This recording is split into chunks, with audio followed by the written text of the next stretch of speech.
எவ்வளோ காற்று பார்த்தீங்களா. ஹித்து பிரிட்ஜ் வழியாக வந்திருந்தோம் ஹித்து ஃபிஷ் மார்க்கெட்டுக்கு.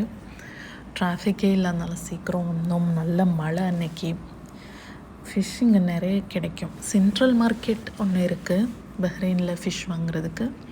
அங்கே டே டைமில் வாங்கலாம். 3 o'clock மேலே அங்கே கிடையாதுன்னு நினைக்கிறேன். நாங்கள் அன்றைக்கி ஃப்ரெண்ட்ஸ் ஃபேமிலியோடு சேர்ந்து வந்திருந்தோம். ஃபிஷ் வாங்கிட்டு போகலாம். இது ஃபிஷ் மார்க்கெட் ஃபஸ்ட் டைம் நான் வரேன். லைவ் கிராபெல்லாம் இங்கே அடிக்கடி கிடைக்கும், ரெகுலராகவே கிடைக்கும். லைவ் ஃபிஷ்ஷும் சமயத்தில் கிடைக்கும்னு சொல்லி கேள்விப்பட்டிருக்கேன். ஆனால் சென்ட்ரல் மார்க்கெட்டில் எப்படின்னு எனக்கு தெரில, லைவாக எது இருக்குன்ட்டு. நிறைய ஃபிஷ்ஷு இல்லை அன்னைக்கு, கூட்டமே இல்லை. பார்த்திங்களா, ஃபிஷ் மார்க்கெட் எப்போவுமே கூட்டம் இருக்கும் கேள்விப்பட்டிருக்கேன் நான். அன்றைக்கி மழை, நல்ல மழை.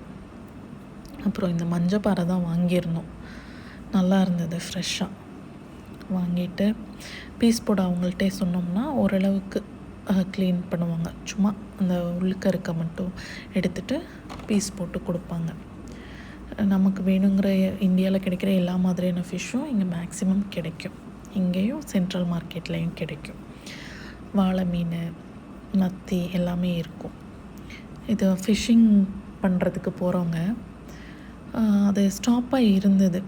மிசைல் அட்டாக் பீக்கில் இருந்த சமயமாக கடலுக்கு நடுவில் போகிறதுக்கும் நிறைய ரெஸ்ட்ரிக்ஷன்ஸ் இருந்தது.